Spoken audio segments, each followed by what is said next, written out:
in India, he wrote a small book called Easy Journey to Other Planets. Ketika Srila Prabhupada di India, beliau menulis sebuah buku kecil berjudul Perjalanan yang mudah ke planet yang lain. So he wrote that book because America and Russia were competing to get to the moon.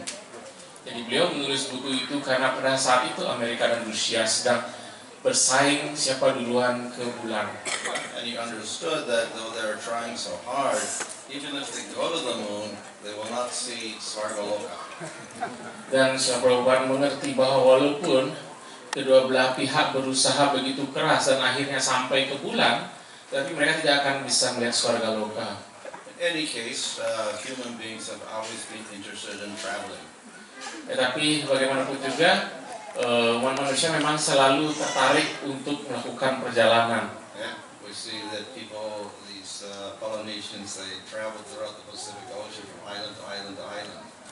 Seperti orang-orang Polinesia, dia akan naik perahu di Samudra Pasifik itu untuk berpindah-pindah dari satu pulau ke pulau yang lain. And all around the world, people being walking, traveling. Dan di seluruh dunia juga orang-orang berjalan dan berkelana melakukan perjalanan. But most of the time, they walk on foot. Biasanya paling banyak itu yang melakukan perjalanan dengan berjalan kaki. This was the main means of transportation for thousands of years. Selama ribuan tahun, inilah cara yang paling utama, paling umum dipakai untuk melakukan perjalanan, berpindah dari satu tempat ke tempat lain dengan berjalan kaki. And we see in the Puranas and Mahabharata, there are people walking all over India all the time. Dan di dalam uraian di dalam Purana, Mahabharata, banyak kita membaca bagaimana banyak orang yang berkeliling di India dengan berjalan kaki. And 500 years ago, Chaitanya was walking all over India.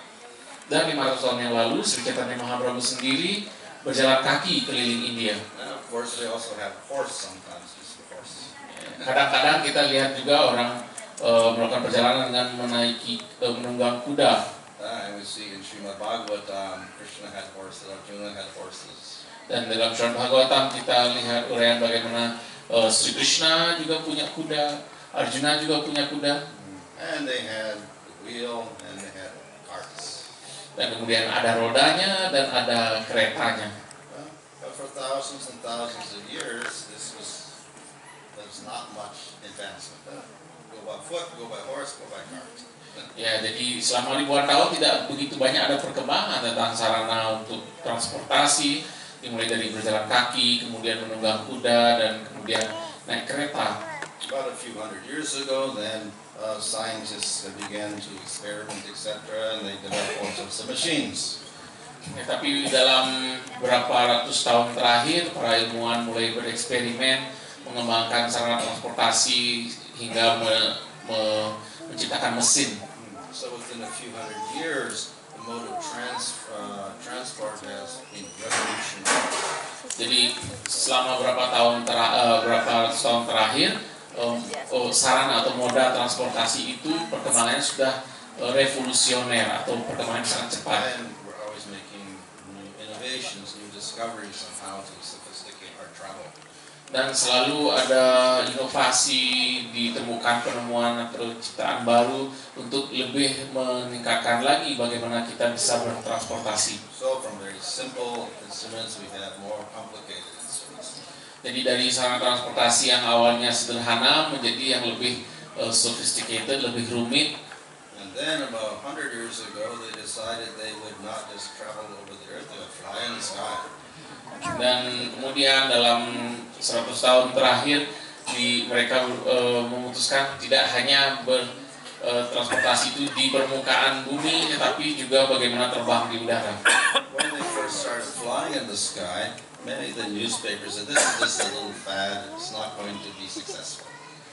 Dan ketika pertama mulai ditemukan bagaimana bisa terbang dengan mesin itu di udara, banyak surat kabar itu hanya menulis bahwa ini hanya sesuatu yang akan berlalu begitu saja, tidak akan berkembang. Now, in the present age, flying is very, very common. Tetapi kita lihat sekarang, di zaman sekarang, terbang dengan pesawat terbang itu sudah biasa. And through these various types of modern transport, including the airplane, the world has become very small. Dan melalui berbagai sarana transportasi ini dan termasuk pesawat terbang itu menjadikan bumi ini menjadi kecil. But we're going from one place on the earth to another place on the earth. Tetapi kita masih melakukan perjalanan itu dari satu titik di planet bumi ini ke titik lain, ke tempat lain di planet bumi. But then about 60 years ago, they decided, let's go beyond the earth. Tapi dalam kurun 60 tahun terakhir, mereka berpikir bagaimana kalau kita melakukan perjalanan itu keluar dari bumi ini. So this is when Srila Prabhupada wrote this book, Easy Journey to Other Planets. Dan pada saat inilah Srila Prabhupada menulis buku ini, Perjalanan yang Mudah ke Planet yang Lain. Of course, we'll find in the Vedic literature, they also travel to other planets. Dan kita temukan di literatur Weda, diuraikan juga bagaimana manusia melakukan perjalanan ke planet lain. Arjuna went to other planets. Arjuna pergi ke planet lain. Dhruva went to Dhruvaloka. Beliau pergi ke Dhruvaloka. So it is not uncommon in ancient times to travel to other planets also. Jadi pada masa silam juga bukan sesuatu yang tidak biasa melakukan perjalanan ke planet lain. So not only we want to travel around the earth, we want to go outside the earth to other places. Jadi saat itu tidak hanya melakukan perjalanan di planet bumi ini saja, tapi juga bagaimana keluar dari bumi ini ke planet yang lain. Unfortunately, we can't go too far. Sayangnya kita tidak bisa pergi terlalu jauh. We struggle even to get to the moon, which is the closest place. Dan kita sudah berjuang cukup berat untuk bisa sampai ke bulan yang adalah tempat yang terdekat. Certainly we desire to go much further. Tentu saja kita inginnya bisa pergi dengan jarak yang lebih jauh lagi. We desire to go beyond the solar system. Kita ingin melakukan perjalanan melampaui tata surya. We want to go to another galaxy. Kita ingin pergi ke galaksi yang lain. But we don't have the means. Tetapi kita tidak punya sarananya, tidak punya caranya. All we can do is imagine it. Yang bisa kita lakukan hanya membayangkannya, menghayalkannya. So we have a whole science fiction where you go, but it's all imaginary. Sehingga kita punya satu kategori yaitu fiksi ilmiah, di mana kita bayangkan hal-hal ini. But this shows that the human being is very eager to go further and further away. Tetapi ini menunjukkan bagaimana manusia itu punya keinginan besar untuk bisa pergi lebih jauh dan lebih jauh lagi. And in the modern world also scientists have understood this universe is very big.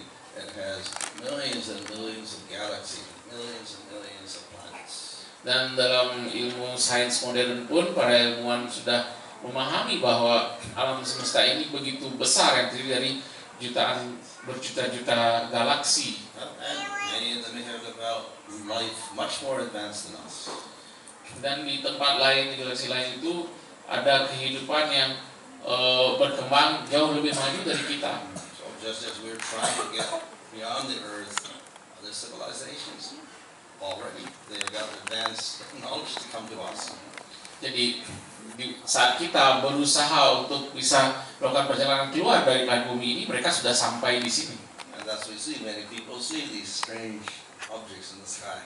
Dengan demikian banyak orang yang kemudian melaporkan melihat objek-objek yang aneh terbang di udara. But this also was nothing new because we know in the scriptures they also describe flying machines. Tetapi kita memahami bahwa ini pun bukan sesuatu yang baru, karena dalam literatur Weda diuraikan ada peralatan-peralatan terbang seperti ini. So they're called vimana, yang dikenal sebagai Vimana, which means an air vehicle. Yang artinya adalah kendaraan udara. And they can fly very, very fast. Dan Vimana ini bisa terbang dengan amat sangat cepat. And they may be huge. Dan ukurannya pun bisa jadi sangat besar. In Srimad Bhagavatam, Salva had a huge vehicle bigger than a city. Di dalam Srimad Bhagavatam diuraikan bahwa Salwa punya satu kendaraan udara begini yang lebih besar dari sebuah kota. And it can go very, very fast. Dan terbangnya bisa amat sangat cepat. And it cannot be penetrated by any weapon. dan tidak bisa ditembus oleh senjata manapun. So, such vehicles were not uncommon in ancient times also. Jadi pada masa yang lampau, kendaraan-kendaraan seperti ini pun bukan suatu hal yang tidak biasa. When Dhruva left the earth planet, then these vehicles, Vimana, came down and took them up in Dhruvaloka. Ketika Dhruva meninggalkan planet bumi ini, Wimana yang demikian ini yang menjemput beliau dan mengantarkan beliau ke Dhruvaloka. Interestingly enough, in India, the top of the temple is called Vimana. Dan menariknya di India, bagian atas dari kuil itu, temple itu biasanya disebut sebagai Vimana. So the temple also is flying vehicle. Jadi temple itu, kuil itu pun adalah suatu kendaraan terbang. Of course, it's coming from Vaikuntha, Tentu saja datangnya dari Waikunta, spiritual vehicle. jadi kendaraan yang spiritual. So we may go a little beyond the earth, and maybe in 1,000 years we can go much further and further, but we can never get to the spiritual world. Jadi kita mungkin bisa akhirnya mengupayakan melakukan perjalanan keluar dari planet bumi ini dalam ribuan tahun, mungkin bisa jauh sekali, tapi masih kita belum bisa sampai ke Waikunta. Our destination is limited by our knowledge. Jadi tujuan yang ingin kita capai itu terbatas pada seberapa pengetahuan yang kita miliki. So if we have material knowledge, we're limited to material world. Jadi dengan kita memiliki pengetahuan material, maka kita terbatas hanya bisa pergi di dunia material. If we have a little material knowledge, we only go a short distance. Kalau kita memiliki pengetahuan material sedikit, kita akan ingin pergi hanya di jarak yang dekat. Lots of material knowledge, we may go millions of miles. Kalau kita memiliki lebih banyak pengetahuan material, kita bisa pergi jutaan mil. But we can never get to the spiritual world. Tetapi kita tidak akan bisa sampai ke dunia spiritual. To go to the spiritual world, we need spiritual knowledge. Untuk bisa ke dunia spiritual, kita membutuhkan pengetahuan spiritual. Yeah, so our scriptures talk about this material knowledge. Jadi kesusastraan Weda membahas tentang pengetahuan material ini. We have 3 types of knowledge. Ada 3 jenis pengetahuan. 2 are material. 2 diantaranya adalah material. Yeah. So one is called prataksha, what you see with your senses. Yang pertama adalah pratyaksha, apa yang bisa dilihat atau dijangkau oleh indera-indera kita. And this is the knowledge that we get from science. Dan pengetahuan ini yang kita dapatkan dari sains. The second useful knowledge in the material world is called anuman, or inference, logic. Dan yang kedua, pengetahuan yang kedua disebut anumana atau inference, bagaimana berpikir untuk menyimpulkan. So it is based upon perception, but even if we don't perceive, we can make certain conclusions. Jadi didasarkan pada persepsi atau bagaimana yang didapat, informasi yang dapat dari indera-indera, tapi jika kita tidak bisa melihat sesuatu atau memiliki suatu persepsi, kita bisa menyimpulkan sesuatu. So a lot of science is based upon this logic and anuman. Jadi banyak dari ilmu pengetahuan sains itu didasarkan pada logika atau anumana ini.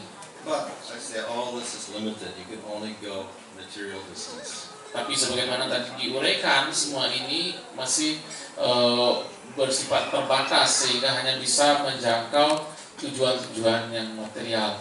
So the third type of knowledge is called shabda. Dan jenis pengetahuan yang ketiga disebut sebagai shabda. This means knowledge from an authority. Yang artinya pengetahuan yang dapat dari otoritas. It's not based upon our senses or our mind. It comes from someone else. Jadi tidak berdasarkan dari indera-indera kita atau pikiran kita, tapi didapat dari orang lain. So the shabda is scripture. Jadi shabda ini adalah sastra, sastra Weda. The scripture originates from Supreme Lord. Dan sastra ini berasal dari kepribadian Tuhan Yang Maha Esa. And it is revealed through different sages. Dan diungkapkan oleh beliau kepada berbagai rishi. So that is said to be perfect spiritual knowledge. Dan ini dikatakan sebagai pengetahuan spiritual yang sempurna. If we get spiritual knowledge, scripture, then we can get to the spiritual destination. Jadi kalau kita mendapatkan pengetahuan spiritual dari sastra Weda, maka kita akan bisa mencapai tujuan yang spiritual. With that knowledge, we can see God Himself. Dan dengan pengetahuan itu kita juga bisa melihat Tuhan Yang Maha Esa sendiri. There are many different groups talking about Scripture, but in India we give Scripture a specific meaning. Jadi ada berbagai kelompok yang menguraikan apa itu sastra tadi, tapi di India sastra ini memiliki batasan atau definisi yang lebih jelas. So the most basic scripture is called Vedas. Jadi sastra yang paling dasar dikenal sebagai Veda. They are said to have no beginning and no end. Yang dikatakan tidak memiliki awal dan akhir. They're not written by anybody. Tidak ditulis oleh siapapun. When Brahma creates the universe, it comes out of his mouth, but he doesn't write them. Jadi ketika Brahma menciptakan alam semesta, kesusahan Veda ini keluar dari mulut beliau, tapi bukan beliau yang dikatakan sebagai yang menulis. So the Veda is also called Shruti. Jadi Veda itu juga dikenal sebagai Shruti. And it's considered very, very sacred. Dan dianggap sebagai sangat suci. So Veda Vyas divided one Veda into four: Rig Veda, Yajurveda, Samveda, Atharva Veda. Dan Veda Vyasa membagi Veda itu menjadi 4 bagian, itu Rig Veda, Yajurveda, Samaveda, dan Atharva Veda. Each Veda also has 4 divisions: Brahmanas, Aranyakas, Upanishads, and Samhita. Dan setiap bagian dari 4 Veda itu memiliki lagi 4 bagian, itu bagian Brahmana, Aranyaka, Upanishad, dan Samhita. So sometimes in our scriptures we use the word Karmakanda. Dan biasanya dalam buku-buku kita digunakan istilah Karmakanda. That refers to the Brahmanas and Aranyakas. Dan yang dimaksud Karmakanda itu adalah bagian Brahmana dan Aranyaka. We also talk about Gyanakanda, that is Upanishads. Dan ada bagian yang disebut Gyanakanda, yaitu bagian Upanishad. And then Upasana Kanda is the Samhita portion. Dan Upasana Kanda adalah bagian Samhita. So the Vedas are very big. Jadi Veda itu sangat luas. They're also difficult to understand. Dan juga sangat sulit untuk dipahami. And you have to be very qualified to study the Vedas. Dan kita harus memiliki kualifikasi yang tinggi untuk bisa akhirnya mempelajari Veda. So we have other scriptures which are not so difficult to understand. Dan kemudian ada kesusastraan yang lain yang tidak begitu sulit untuk dipahami. And everybody can hear them and listen to them. Dan semua orang bisa mendengarnya, mendengar tentang ini.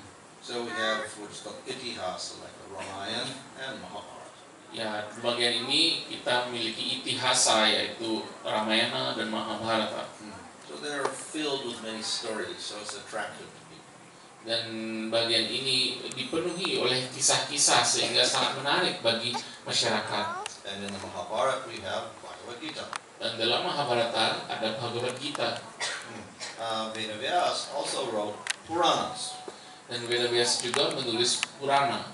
He wrote 6 Puranas for the people in Tamagun, 6 Puranas for the people of Rajagun, 6 Puranas for the people in Satyavun.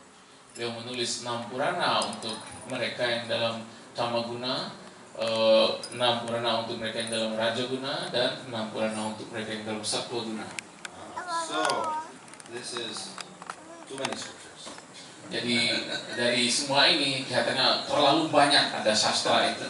It becomes very confusing to have so many scriptures. Jadi menjadi sangat membingungkan jika memiliki sastra sekian banyak. Most religions have one scripture. Sebagian besar agama punya kitab sucinya satu. So Vedavyas also understood that's too much. People cannot absorb all of this. Dan Vedavyasa memahami bahwa ini sudah terlalu banyak. Masyarakat akan sangat sulit untuk memahaminya. So summarize everything in one work called Srimad Bhagavatam. Sehingga beliau meringkas segalanya ini ke dalam satu karya beliau, itu Srimad Bhagavatam. So it's the essence of the Veda, Mahabharata, the Puranas, the Upanishads, and the Brahma Sutras. Everything is summarized in Srimad Bhagavatam. Jadi ini adalah esensi dari Veda, dari semua bagian dari Mahabharata, dari Purana, dari Upanishad, dari Brahma Sutra, semuanya terangkum dalam Srimad Bhagavatam. the Srimad Bhagavatam is also said to be the highest fruit on the desire tree of the Vedas. Dan Srimad Bhagavatam dikatakan sebagai buah yang terbaik dari pohon yang disebut sebagai kesusastraan Weda itu. The Vedas the scriptures are called desire tree because you can get all your material desires and your spiritual desires fulfilled. Dan kitab suci Weda itu dikatakan sebagai pohon yang memenuhi segala keinginan karena kita bisa mendapatkan keinginan kita terpenuhi, baik keinginan material maupun keinginan spiritual. But the Bhagavatam is said to be the highest fruit of all. Tetapi Srimad Bhagavatam dikatakan sebagai buah yang tertinggi dari semuanya. It gives something that the other scriptures do not give. Karena Srimad Bhagavatam memberikan apa yang tidak dapat diberikan oleh sastra yang lain. Also something sweeter than other scriptures. Dan juga sesuatu yang lebih manis daripada bagian apapun yang lain dari sastra. And thus Chaitanya Mahaprabhu has chosen Bhagavatam as the scripture that we should study the most. Dan karena itu Chaitanya Mahaprabhu telah memilih bahwa Srimad Bhagavatam itulah hendaknya sastra yang paling kita pelajari. So in the Bhagavatam, though we say Krishna supreme, worship only Krishna, the Bhagavatam is also very liberal.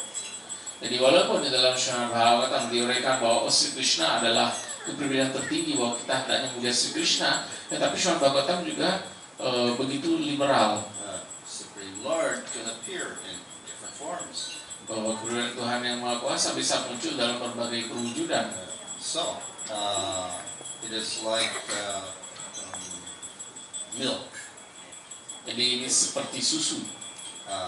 Milk, if you perceive it with the eye, you'll see something white. Jadi kalau susu itu kita lihat dengan mata kita lihat sesuatu yang berwarna putih. Of course, so many white things are also. Dan tentu saja yang berwarna putih itu tidak hanya susu, ada banyak yang lain juga berwarna putih. So if we touch it, we know it's liquid. It's liquid. Lalu kalau kita menyentuhnya, kita tahu ini sesuatu yang cair. But there are many white liquids also. Tetapi ada banyak juga cairan yang berwarna putih. Now if you taste it, then we get a special taste of sweetness. Tetapi ketika susu itu kita cicipi, kita kecap, maka kita tahu ini rasanya, ada rasanya yang spesifik. So by using our different senses, we get individual perceptions of milk which are true. Jadi dengan menggunakan indera yang berbeda-beda, kita mendapatkan persepsi yang berbeda mengenai susu itu yang semuanya benar. But each perception is not complete. Tetapi masing-masing persepsi ini tidaklah lengkap. But we take all the perceptions, put it in the mind, combine it together, and we have a complete picture of milk. Jadi kalau masing-masing persepsi itu kita kumpulkan di dalam pikiran, sehingga kita bisa mendapatkan suatu kesimpulan yang lengkap. So similar, by different processes, we can perceive God in different ways. Dengan cara yang sama, dengan berbagai proses, kita bisa mengenal Tuhan dengan berbagai perspektif yang berbeda. If we follow Karma Kanda, part of the Vedas, Karma Yoga, then we can perceive only Svargaloka. Jadi kalau kita mengikuti Karma Kanda, bagian Weda yang terkait dengan karma, maka yang bisa kita persepsi yang bisa kita dapat itu tentang swarga. If we follow the process of Jnana Yoga, then we can appreciate Brahman. Kalau kita ikuti Jnana Yoga, maka yang kita bisa lihat dan hargai itu adalah Brahman. This is also Supreme Lord, but no form, no qualities, no activities. Ini pun adalah Tuhan yang Maha Esa, tetapi tanpa wujud, tanpa sifat, no form, no qualities, No qualities, no activities. dan tidak berkegiatan. If we follow yoga process, then we can understand Paramama. Dan kalau kita ikuti proses yoga, kita bisa mengerti Paramatma, So God has a form bahwa Tuhan ada wujudnya and some activities. dan ada kegiatannya. If we practice bhakti, then we understand Bhagavan. Dan kalau kita menjalankan bhakti, maka kita bisa memahami Bhagawan. He has form, qualities, activities, and rasa. bahwa beliau memiliki wujud, memiliki sifat, memiliki kegiatan dan juga memiliki rasa. So we can perceive God in different ways, from the most formless to some form to complete form. Jadi kita bisa mengenal Tuhan mulai dari yang tanpa wujud, ada suatu wujud, hingga yang terwujud sepenuhnya secara lengkap. So all of them are God, but nevertheless Bhagavan is complete perception. Jadi semua ini adalah Tuhan, tetapi Bhagawan adalah persepsi yang lengkap tentang Tuhan. So Bhagavatam, of course, goes beyond that and says Bhagavan is there, but we're going to have different forms of Bhagavan. Jadi Bhagavatam bahkan lebih dari itu mengatakan bahwa ya ada Bhagawan, tapi ada berbagai wujud dari Bhagawan gitu. And the most complete form is Krishna. Dan wujud Bhagawan yang paling lengkap adalah Krishna. So anyway, in the scriptures we get three different topics. Dan dalam sastra kita mendapati 3 topik yang berbeda. One is called Sambandha, which means foundational knowledge of relationships. Yang pertama disebut Sambandha, yang artinya pengetahuan dasar tentang hubungan. We get Avideya, which means the process. Lalu ada Abhidheya yang artinya proses. And we get Prayojana, result or goal. Yang kita ada Prayojana yang artinya hasil atau tujuan. So scripture discusses these three things. Jadi sastra membahas 3 hal ini. Obviously, we do need a goal in life. Dan tentu saja kita membutuhkan suatu tujuan dalam hidup. We also need a process to attain the goal. Dan kita harus memiliki suatu proses untuk bisa mencapai tujuan itu. But even to understand the goal and get a process, we need some background knowledge. Tetapi untuk bisa memahami tujuannya maupun bisa memahami prosesnya, kita membutuhkan suatu pengetahuan dasar sebagai latar belakang. So these three types of knowledge are necessary, even in material world.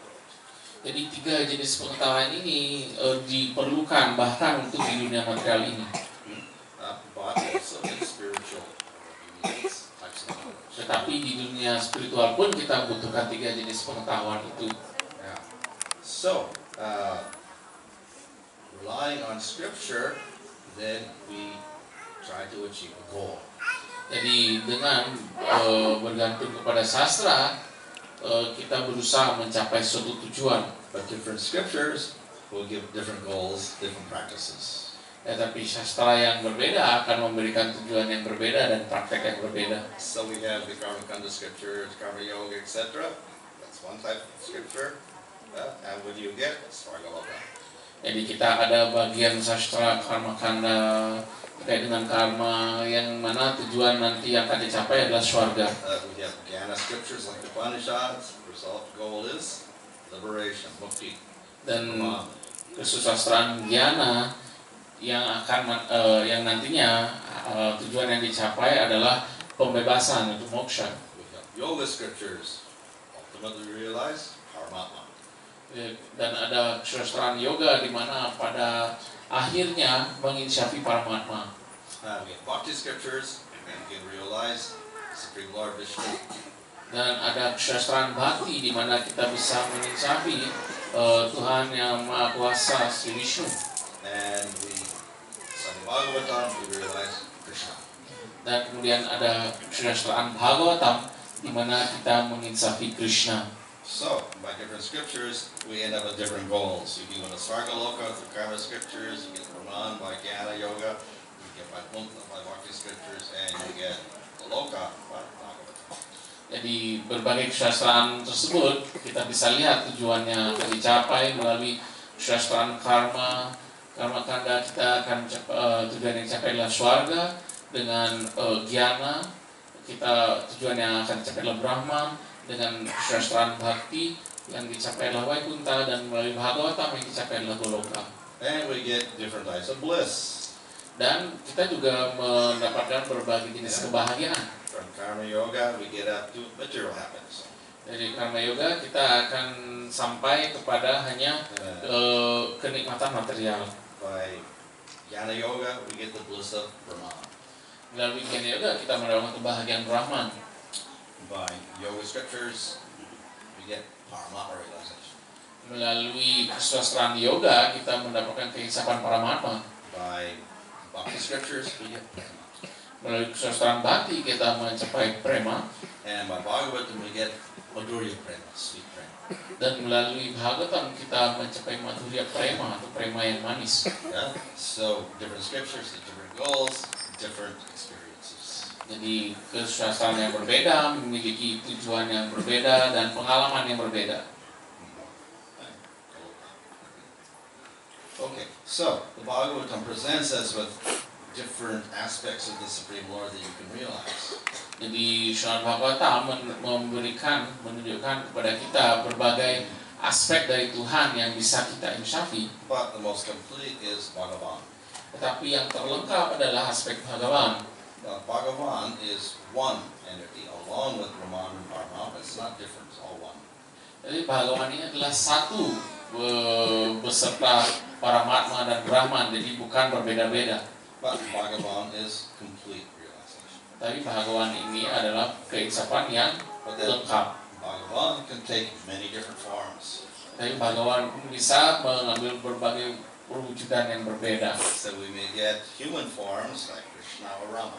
Kita bisa melihat wujud-wujud seperti manusia, seperti Krishna dan Sri Rama. But we may get bird form like Hamsa Avatar. Kita bisa melihat ada wujud seperti burung, seperti Hamsavatar, Fish form like Matsya.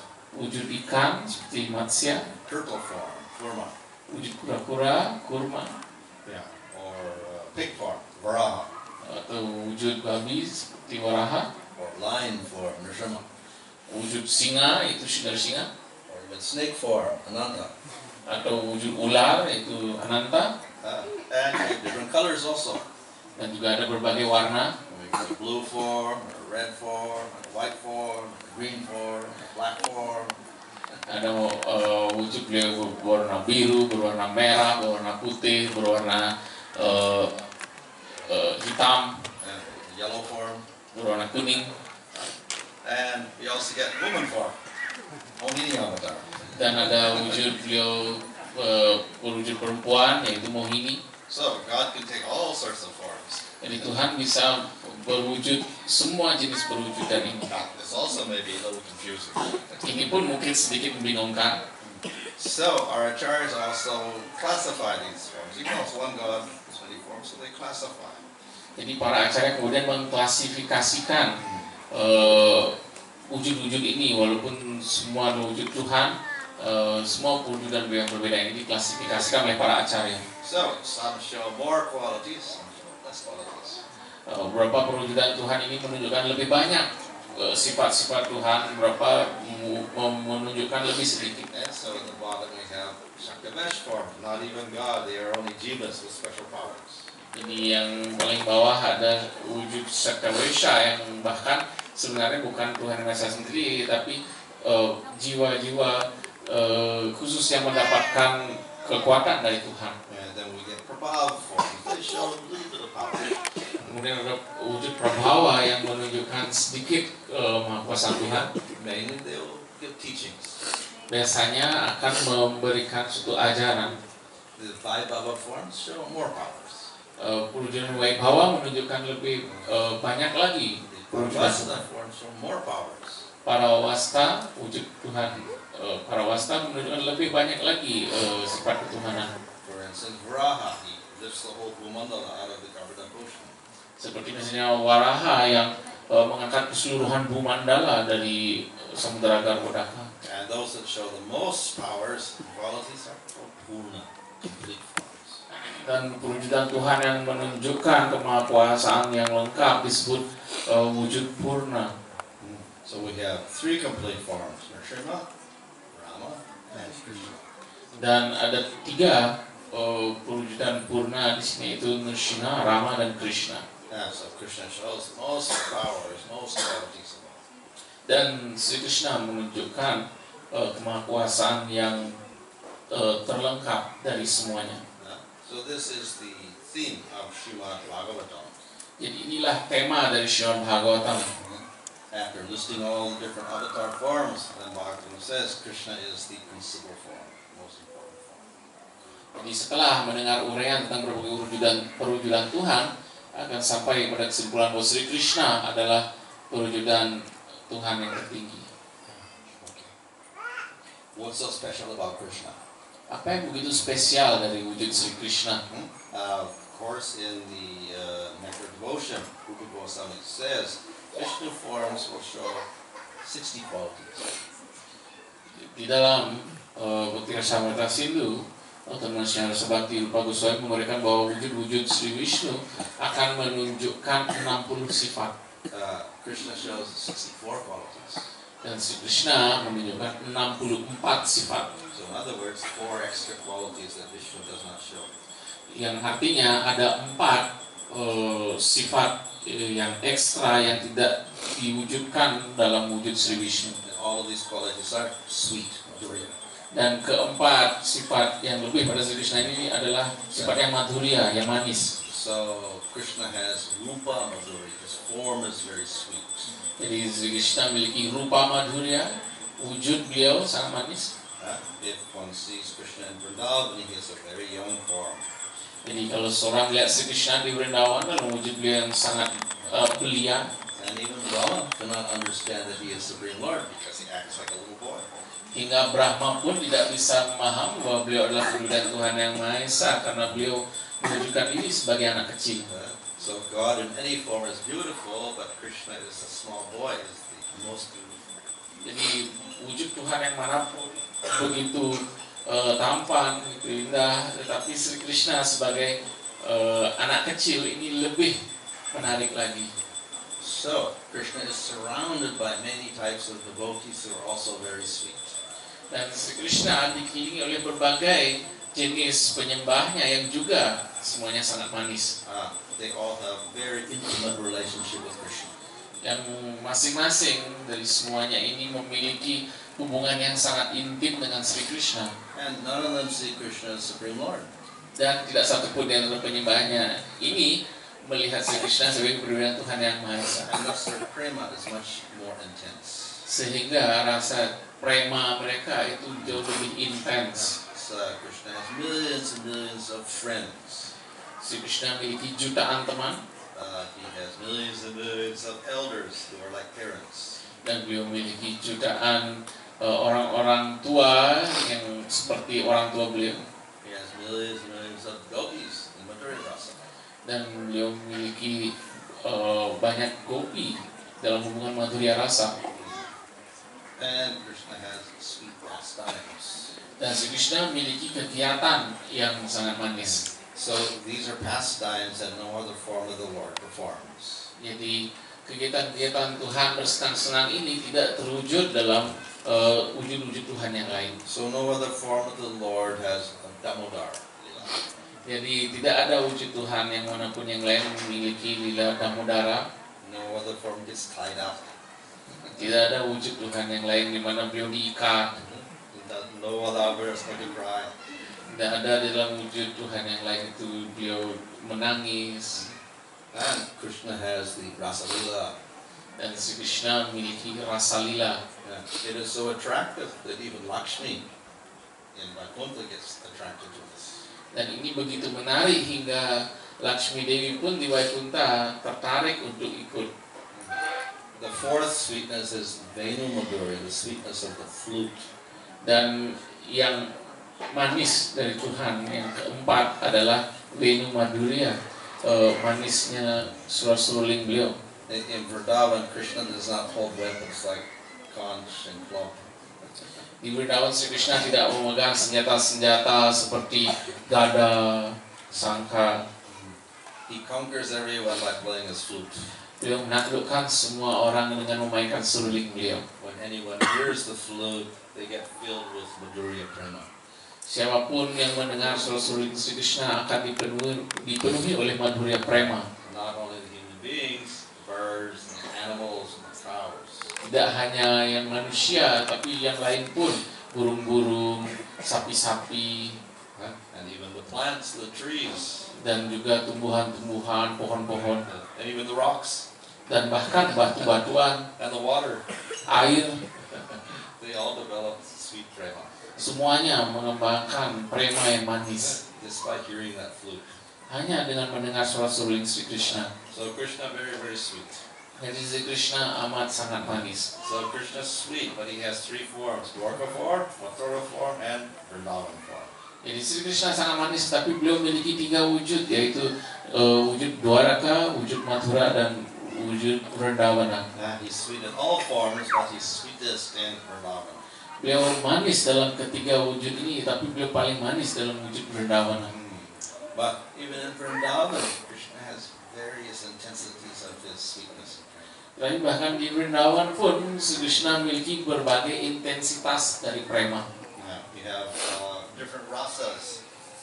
Shanta is the weakest, Dasya is more intense and sweeter, Sakya is sweeter, Vatsali is sweeter, and Madhuri is the sweetest of all. Jadi beliau memiliki hubungan santa yang manis, Dasya lebih manis lagi, Shakya lebih manis lagi, Vatsalya lebih manis lagi, dan Madhurya yang paling manis. And as we progress through these different rasas, the intensity of prema becomes more and more intense.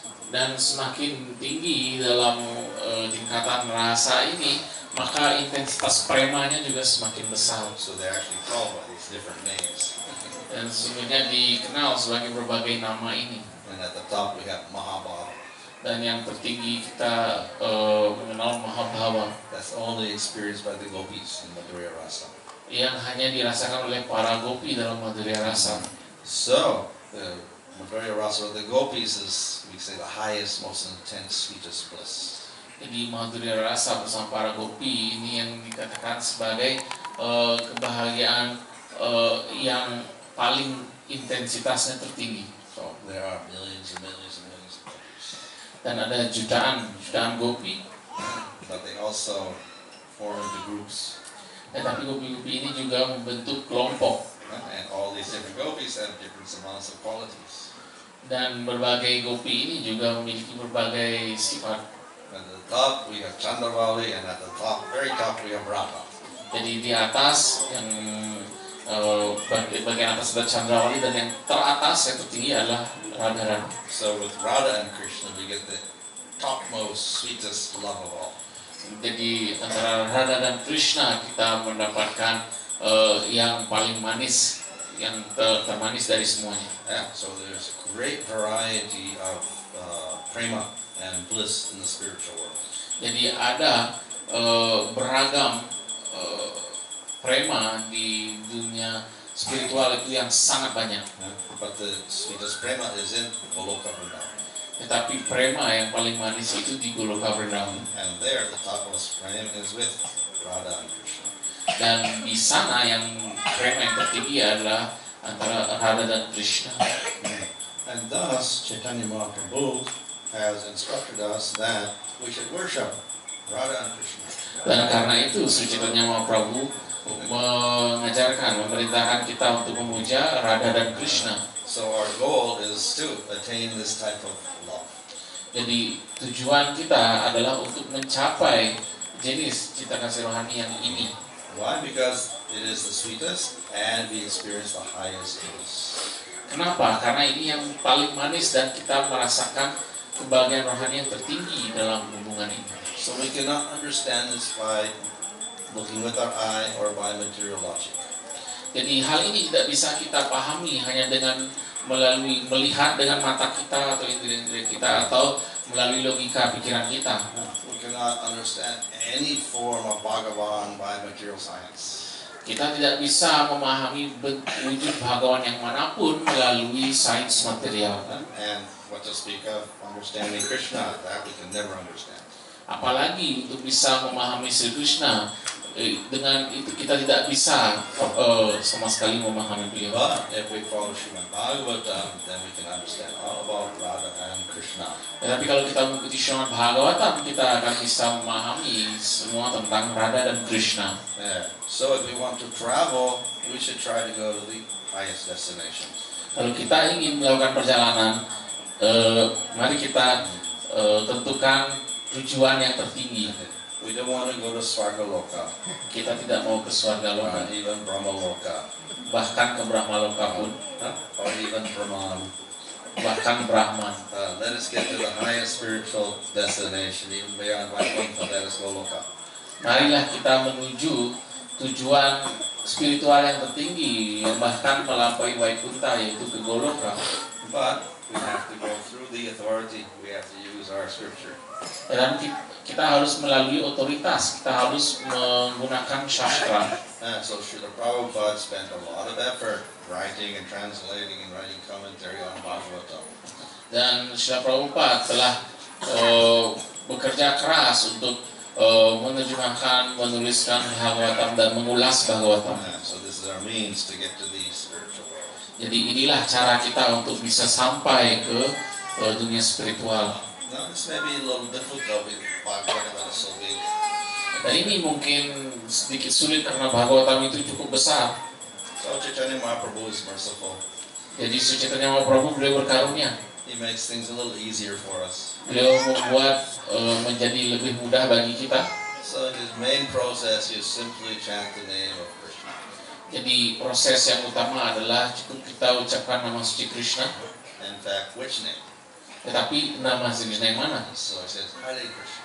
Ini dikatakan yaitu Hare Krishna. And Hare means Radha, Krishna means Krishna. Hare berarti Radha dan Krishna berarti Krishna. By chanting Hare Krishna mantra, we can realize Radha and Krishna. Jadi dengan mengucapkan mantra Hare Krishna, kita bisa mengucapi Radha dan Krishna. So this becomes our principal means of getting to the spiritual world.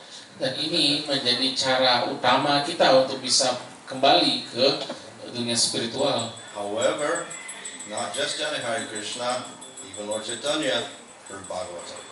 Tetapi tidak hanya dengan mengucapkan mantra Hare Krishna, bahkan Sri Chaitanya Mahaprabhu sendiri beliau mendengarkan Bhagavatam. So we also need that knowledge. Jadi kita pun membutuhkan pengetahuan itu. So we chant Hare Krishna and we also study Bhagavatam. Jadi kita ucapkan mantra Hare Krishna dan kita pelajari Srimad Bhagavatam. And this way we get that highest destination. Dan dengan cara ini kita bisa mencapai tujuan yang tertinggi itu. Okay, Hare Krishna. Hare Krishna.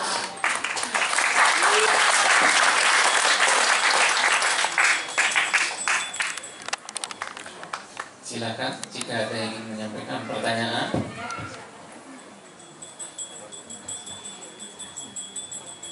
Hare Krishna Maharaj, welcome in Bali. We met you some years ago when you first time came to Bali. Hare Krishna, Bhagwan Maharaj. Pertanyaan saya, Prabhu, dia menguraikan tadi tujuan tertinggi adalah Goloka Vrindavan dan di sana ada Madhurya Rasa Viraha. Dari apa yang saya baca sekilas bahwa di sana juga ada hubungan suami istri antara Gopi dan Gopa. Tapi di sana dinyatakan tidak ada hubungan seksualitas karena ada kebahagiaan yang jauh lebih tinggi dari sekedar seksualitas. Mohon diuraikan itu. Dan yang kedua, bagaimana pengaruh waktu positif di Vrindavan, tidak ada past and future, yang ada present.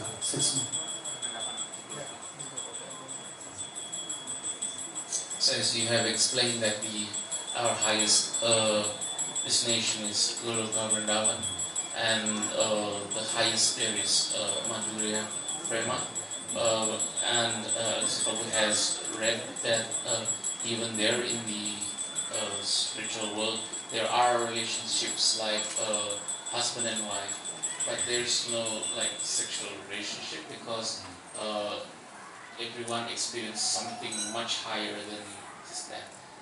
Can you explain a little bit about that? There is like a relationship like that in the spiritual world. So in the spiritual world, the primary relationship is with Supreme Lord, whether it's in Vaikuntha or Goloka.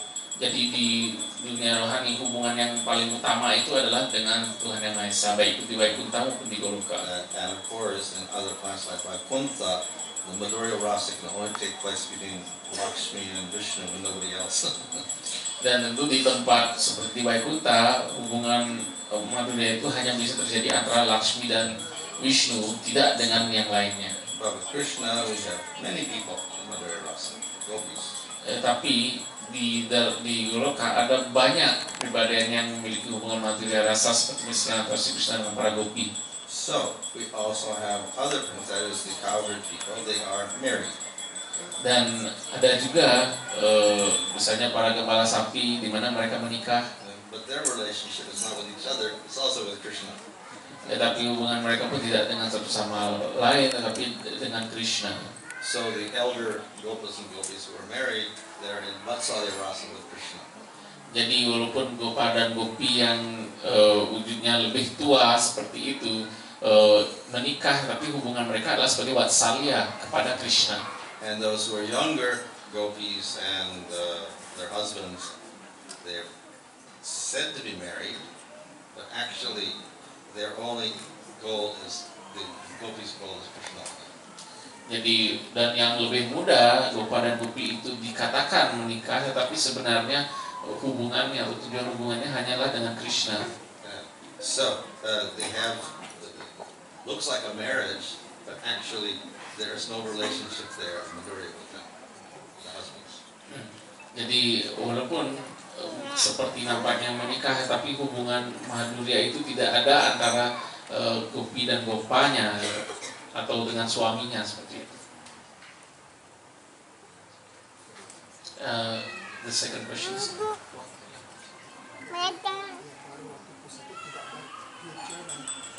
can you explain that there in the spiritual world there's no influence of time, meaning that there's no like past and there's no future, only the present, like that? Yeah. So material time is not present. We experience time in terms of past, present, future, and that's material time. Jadi di dunia rohani, waktu secara material itu yang tidak ada di sana, dan kita di dunia material merasakan waktu itu sebagai suatu masa lampau dan masa depan dan juga masa sekarang. And this experience of time with past, present, future gives rise to birth and death and old age and all these things. Dan bagaimana kita merasakan waktu sebagai masa lampau dan masa depan dunia material ini mengakibatkan adanya kelahiran, kematian, adanya penyakit dan usia tua. So in the spiritual world there is no birth, no death in that sense, so there is no destructive time. Jadi di dunia rohani tidak ada kelahiran, kematian seperti itu. Jadi waktu secara destruktif itu tidak ada di sana. But there is an appearance of time for pastimes. Tetapi ada suatu perwujudan waktu itu untuk pelaksanaan kegiatan rohani. So Krishna gets up in the morning, takes a bath, he eats his meal, he goes out in the fields, he eats his lunch, he comes in the evening, goes out in the evening for aswila at midnight. So it looks like there is time also. Jadi bagaimana seperti misalnya jadwal Sri Krishna, beliau bangun pagi hari, kemudian beliau mandi, beliau makan pagi, beliau berangkat, siangnya pergi mengumpulkan sapi, siangnya beliau makan siang, terus beliau pulang, dan jadi akan nampak seperti ada suatu waktu. But there is no aging. Tetapi tidak ada penuaan. So it looks like time, but it is completely non-destructive. It's only for pastimes. Jadi ada waktu, tapi waktu itu sifatnya tidak destruktif, bukan waktu yang menghancurkan. Waktu hadir hanya untuk menjalankan kegiatan. So therefore, we have here we have past, we have present and future. Time seems to be flowing, and you can never bring back the past. Jadi di sini waktu itu berwujud sebagai ada masa lampau, ada masa sekarang, ada masa depan, dan waktu itu nampaknya mengalir yang tidak bisa dibendung, di mana kita tidak bisa mengembalikan lagi ke masa lampau seperti itu. So in the spiritual world, the people are experiencing bliss in the present. Jadi di dunia spiritual semuanya merasakan kebahagiaan rohani dalam present atau saat ini. Right? So they don't think of the future or the past. Jadi tidak memikirkan tentang bagaimana masa depan ataupun bagaimana masa lampau. But they may have a memory of some past for pastimes. Tetapi mungkin ada suatu ingatan masa lampau demi untuk kegiatan atau lila.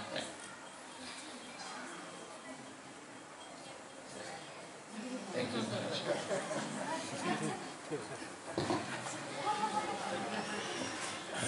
Thank you.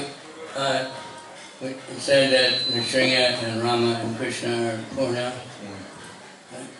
Rama and Krishna, they're born, they have families, they do whole life. Nrsimha, how is he Purna? How was he born? How is he Purna? Well, how was he born? Jadi dalam uraian tadi ada bahwa wujud Tuhan yang purna itu adalah Sri Nrsimha, Sri Rama dan Sri Krishna. Sri Rama dan Sri Krishna kita lihat beliau muncul atau dilahirkan, ada kegiatannya dari kanak-kanak lalu dewasa dan sebagainya. Kalau Sri Nrsimha bagaimana beliau masuk dalam kategori purna itu? I believe this is in relation to the story of Jaya and Vijaya, where they took 3 births. Jadi Maharaj merasa bahwa penggolongan itu terkait dengan bagaimana Jaya dan Wijaya harus muncul. And each time they got killed by the Lord. Dan tiap kali Jaya dan Wijaya ini harus dibunuh oleh Tuhan. And each time the Lord appeared in a very powerful form. Dan tiap kali Tuhan harus muncul dalam wujud yang sangat perkasa. And progressively it became more and more attractive. Dan juga secara progresif atau semakin dan semakin wujud Tuhan yang muncul semakin menarik. So when he appeared as Krishna and was so attractive that demons, Shishupala, even though they hated Krishna, at the end, by concentrating on Krishna because of his beauty, they became purified. And when Krishna killed him, jadi sampai kepada wujud Sri Krishna, karena Sri Krishna begitu menarik hati, sehingga para raksasa ini walaupun begitu membenci, memusuhi Sri Krishna, tetapi mereka pun terpikat pada Sri Krishna, dan pada akhirnya ketika mereka dibunuh oleh Sri Krishna, mereka sudah disucikan dan pulang kembali ke Vaikuntha. but when they saw Nrsimhadev, they saw Ramchandra, they didn't concentrate on him so much because attraction was not so much. Tetapi ketika dibunuh oleh Sri Nrsimhadewa ataupun Sri Ramachandra, mereka belum begitu terpikat sehingga mereka tidak begitu berkonsentrasi pada wujud Tuhan itu, sehingga mereka belum kembali ke Vaikuntha saat itu. And thus, when Hiranyakasipu and Rama killed them, they didn't get the scripture. Jadi dengan demikian, raksasa ini ketika dibunuh oleh Sri Nrsimha maupun oleh Sri Rama, mereka tidak pulang kembali ke Vaikuntha. Because of Krishna's all attractive qualities, then concentration was there, they purified and they went. Tapi karena perwujudan Sri Krishna yang maha menarik, menjadikan para raksasa ini berkonsentrasi pada wujud Sri Krishna, sehingga saat mereka dibunuh oleh Sri Krishna, mereka pulang kembali ke rohani.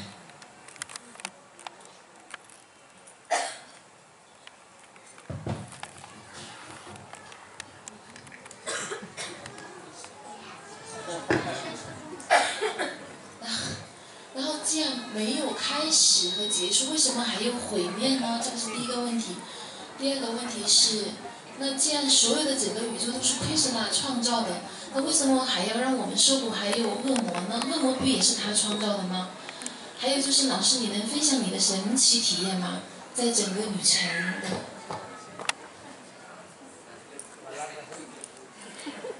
She has 3 questions, so I said too much because of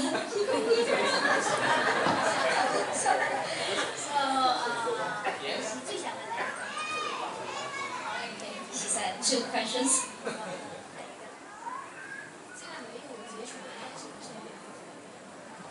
She asked the first question is about what you said. The whole world, no beginning, no ending. Why we distribute the whole things by Krishna? What's that, no beginning? Broken everything. The Krishna has broken everything because he said there's no beginning, no ending. Why he broken everything? What is destruction? Yeah, destruction, everything. In the material world. In the material world. Why was destruction? So let me try to understand. His question is this. Since from the Lord, like there's no beginning nor there's an end, but why here in the material world, the Lord made that there is like the destruction or like destructive time. The real world is destroyed? Yeah, she asked that.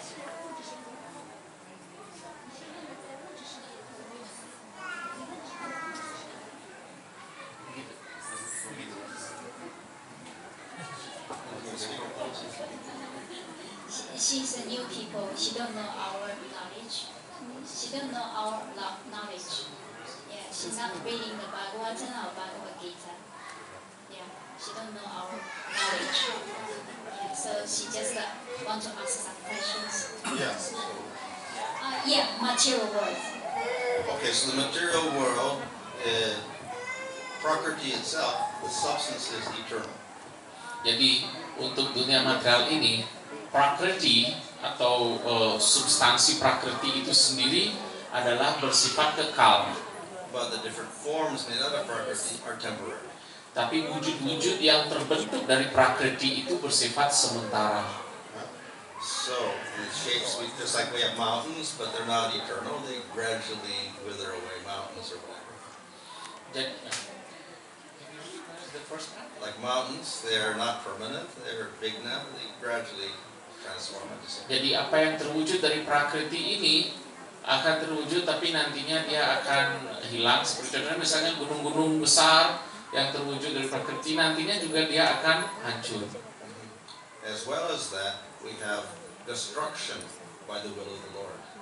Dan selain itu ada juga penghancuran yang memang adalah kehendak Tuhan. So after 100 years of Brahma, the whole universe gets destroyed. Jadi setelah 100 tahun Dewa Brahma, seluruh alam semesta akan dileburkan. That's the forms, but again, Prakriti remains, and again, the universe is created.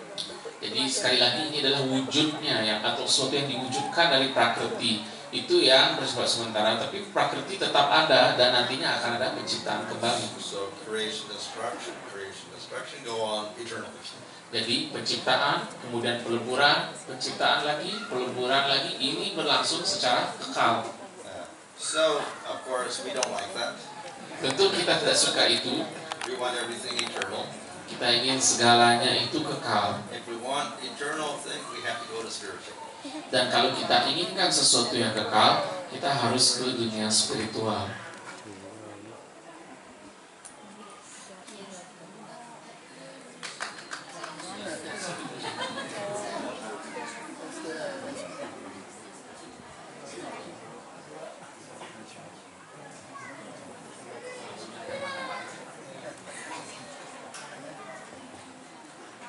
The second question is about the demigod. Why Krishna will be fighting and kill the demigod? Because Or the demons. yeah, the demons. The demons. Yeah, the demons. So why he killed the whole demons? Okay. So the Supreme Lord kills demons. Jadi pertanyaan berikutnya adalah kenapa ada para raksasa itu dan Sri Krishna membunuh para raksasa? So he does that when they're uncontrollable. Sri Krishna akan melakukan itu ketika mereka tidak bisa dikendalikan. Just like in a country, sometimes they give death penalty to some Seperti criminals. misalnya di suatu negara terkadang ada hukuman mati. They're hopeless, so they kill them all. Jadi orang yang sudah tidak bisa diapakan lagi. But when Krishna kills a demon, they get benediction, blessing. Tetapi ketika Sri Krishna melakukannya, ketika Sri Krishna membunuh raksasa, raksasa ini mendapatkan karunia. They may get liberation, and they may get the spiritual world. Mereka bisa mendapatkan pembebasan, mereka bisa pergi ke dunia spiritual. So he never kills out of hatred. Sri Krishna tidak pernah melakukan ini atau membunuh ini berdasarkan kebencian. The killing is also a type of mercy. Jadi Sri Krishna melakukan membunuh ini juga adalah satu jenis karunia.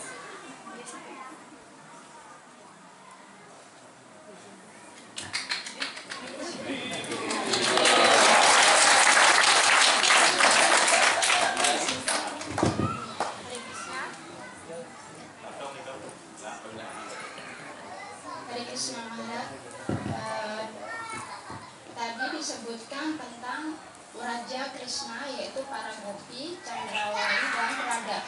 Dan kita mengikuti Radha selama ini yang kita ketahui karena dia adalah dari Gauranga Prabu diajarkan seperti itu. Nah, hubungan Candrawali itu seperti apa Maharaj dengan Krishna? Terima kasih. So when you explain about Vrindavana Krishna, Raja Krishna, and then there are the material relationships between the gopis, and then there's Chandravali, and the highest is Radharani, and we worship Radha and Krishna since that is the instruction from Sri Chaitanya Mahaprabhu. So how is the relationship of Chandravali with Krishna? We never hear about that. Okay, yeah. So there are not just Radha and Chandravali, there are billions of gopis, and they all have Madhurya Rasa with Krishna. Jadi tidak hanya Radha dan Chandrawali, ada miliaran gopi yang semuanya memiliki hubungan madhurya rasa dengan Krishna. During the Rasa Lila, there were 3 billion gopis. Pada saat Rasa Lila ada 3 miliar gopi. And Krishna expanded himself, and he danced with each gopi.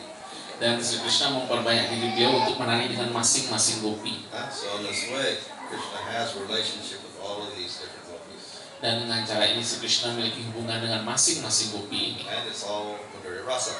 Dan semua hubungan ini adalah madhurya rasa. But they're all individuals. Tapi semua ini adalah individu-individu. So they have slightly different qualities, natures, activities, etc. Jadi masing-masing memiliki sifat-sifat yang sedikit berbeda, hubungannya juga jenisnya berbeda. Some have stronger love, some have weaker love. Ada yang memiliki cinta yang lebih kuat, ada yang memiliki hubungan cinta yang lebih tidak begitu kuat. So they can be classified, and the top will get Chandravali and her group, but then above that is Radha and her group, at the very top, most strong. Jadi berdasarkan ini bisa ada klasifikasi, dan yang paling atas itu kemudian ada Chandrawali dengan kelompok beliau, dan kemudian di atasnya lagi yang tertinggi adalah Srimati Radharani dengan kelompok beliau. But Krishna has a relationship with all of them because he can expand himself unlimitedly. Tetapi Sri Krishna memiliki hubungan dengan semua mereka karena Sri Krishna bisa berekspansi tanpa batas.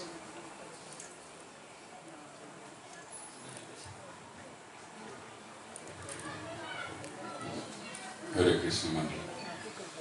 Tadi dijelaskan ada 2 jenis pengetahuan, ada spiritual knowledge sama material. Masing-masing bisa digunakan untuk mencapai tujuannya masing-masing. Ada kasus seperti di dalam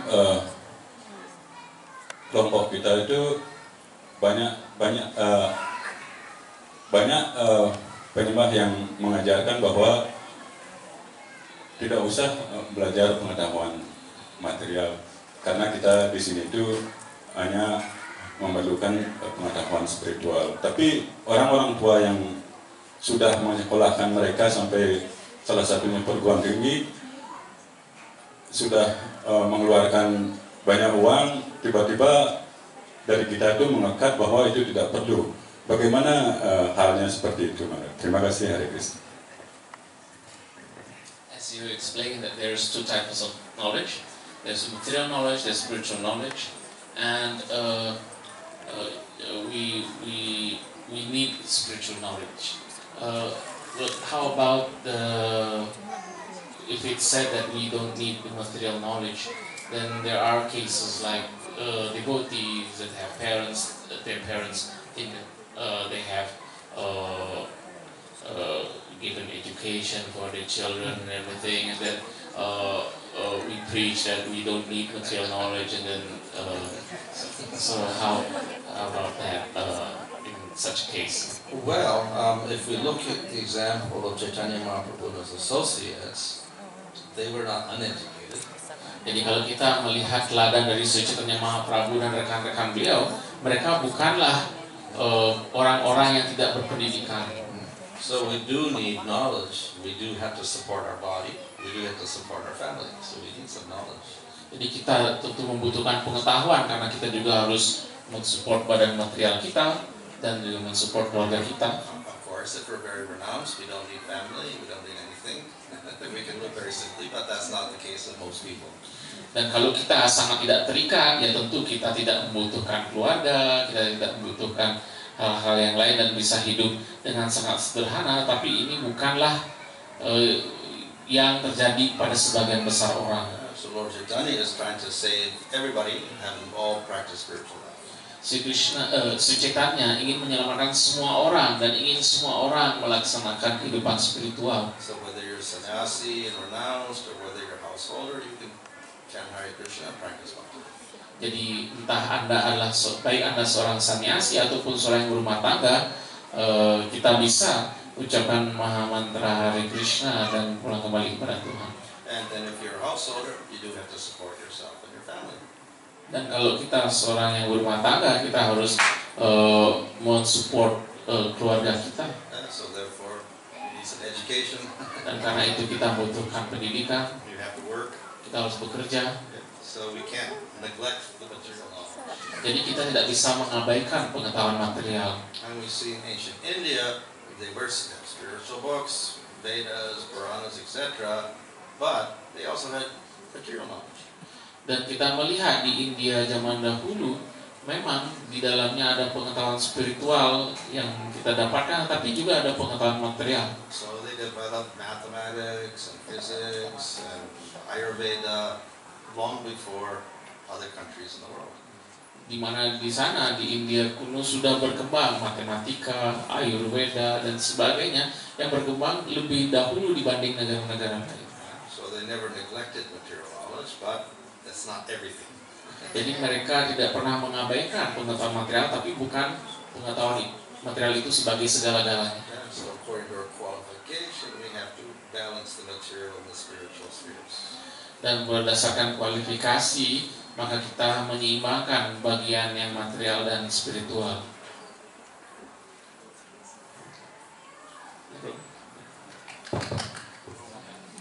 Terima kasih. Tadi jelaskan bagaimana hal yang terbaik adalah mencari tujuan yang tertinggi, kembali ke dunia rohani, mencari golongan finalan. Kenyataannya tidak mudah dan terdengar mudah, tapi mungkin sulit dan berat untuk dijalani. Bagaimanakah cara untuk memudahkan jalan itu sehingga berbagai hambatan ataupun godaan yang lainnya bisa dimudahkan? Yeah, so we have from the explanation, we know that we need to go to the highest destination, the spiritual world, and there is a process for that. We hear and we learn. It seems like it is simple, but in practice, it is not that easy or not that simple. Is there a way to like make it easier or in its practice? Well, of course, we have lots of books, lots of knowledge, etc. But the basics are very simple. Tentu kita memiliki banyak sastra, banyak kitab suci dan banyak pengetahuan, tapi yang dasarnya sendiri adalah the basic is Simple. ya, dasarnya yang sederhana. Simplest thing is, Dan yang paling sederhana adalah ucapkan nama suci, nama Sankirtan. but Tetapi, if you want prema, then you need some knowledge. tapi kalau kita inginkan prema, kita membutuhkan pengetahuan. But even that knowledge can be simplified. Tetapi bahkan pengetahuan itu pun bisa disederhanakan. So at least you have to have some basic philosophy: who's God, who is Jiva, what is matter. Jadi paling tidak memiliki suatu pengetahuan filosofis dasar, siapakah Tuhan, siapakah jiwa, bagaimana hubungannya. We have to know the difference between Brahman and Bhagavan. Kita mengenal perbedaan bagaimana Brahman, bagaimana Bhagawan. We have to know the difference between pure bhakti and mixed bhakti. Kita memiliki pengetahuan tentang bhakti yang murni dan bhakti yang tercampur. And we have to know the aparats and avoid them. Dan kita hanya mengenal aparat dan bagaimana menghindarinya. That much we have to know. Sebanyak itu yang harus kita ketahui. And then we chant. Lalu kita ucapkan nama suci.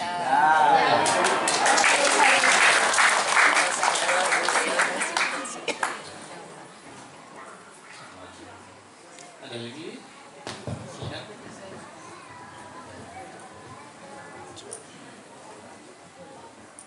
Hare Krishna Maharaj.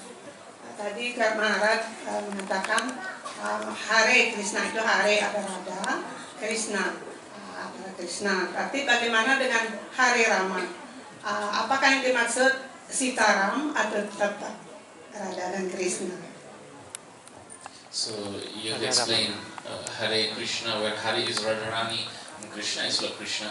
How about the part when it's Hare Rama? Yes. Which one is? Yeah. So our acharyas like Gopal Guru Goswami and Gyan Chandra have explained that, of course, Krishna is Krishna, Radha is Radha, and Rama is also another name of Krishna. Jadi para acarya kita seperti Gopal Guru dan yang lain lain menguraikan bahwa tentu Hare Krishna, Hare adalah Radharani, Krishna adalah Krishna, dan Rama di sini adalah nama lain Krishna juga. So of course, Rama means Ramachandra, but it literally means one who gives enjoyment. Jadi Rama bisa berarti Ramachandra, tapi secara harfiah, secara arti dari kata Rama itu, Rama berarti dia yang memberikan kebahagiaan. So Krishna gives pleasure to Radharani. Jadi Sri Krishna memberikan kenikmatan kepada Radharani. So when we say Hare Rama, we're talking about Radha and Krishna. Jadi saat kita menyebut Hare Rama, kita juga sebenarnya sedang membicarakan tentang Radha Krishna.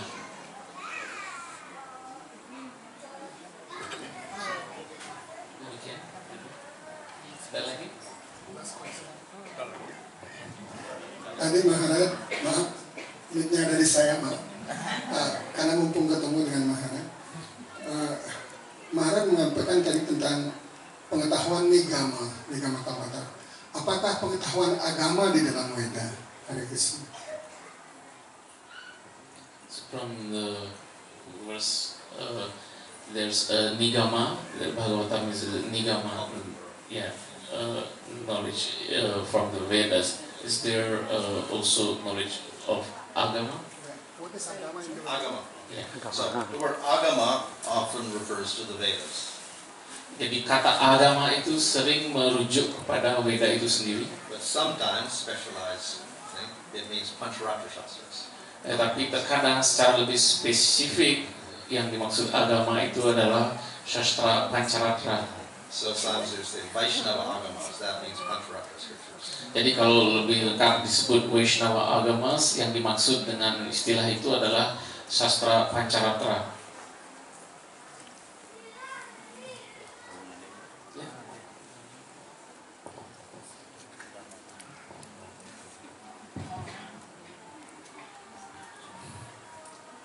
Terima kasih pada hostesnya yang luar biasa. Pertanyaan saya sehubungan dengan kawan-kawan kita di 14 kalau tidak salah. Sifat satwa itu akan muncul apabila seluruh 9 pintu dalam badan kita itu diterangi oleh pengetahuan.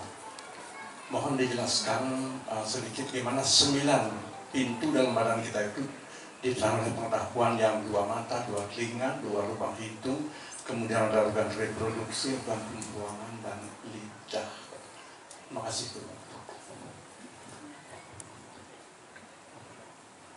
The question is in relation to from the Bhagavad Gita chapter 14 that one is in the Sattva Guna or in the mode of goodness when all the doorways of the body, the 9 doorways of the body are illuminated with knowledge. Can you explain about this? What does that mean, illuminated with knowledge? So the nature of sattva is knowledge, enlightenment, prakash. Jadi sifat dari satwa itu berarti pengetahuan, bahwa diterangi oleh pengetahuan atau prakasha. So that does not refer to material knowledge, but knowledge of Atma. Jadi hal ini tidak terkait dengan pengetahuan material, tapi terkait dengan Atma. So therefore, a person who's in sattva has all of his senses saturated with sattva. Jadi seorang yang dalam sifat satwa, maka seluruh indera-inderanya itu adalah dipenuhi oleh satwa. So when he's using his senses, he's not trying to enjoy as in Rajaguna or Tamaguna. Jadi ketika dia menggunakan indera-inderanya, dia tidak berusaha menikmati sebagaimana mereka yang menikmati dalam Rajaguna maupun Tamaguna. So he uses senses to try to understand the difference between Atma and body. Jadi dia menggunakan semua indera-inderanya dalam mengerti perbedaan antara Atma dan badan material. Ya. Demikian. Apakah ada lagi pertanyaan?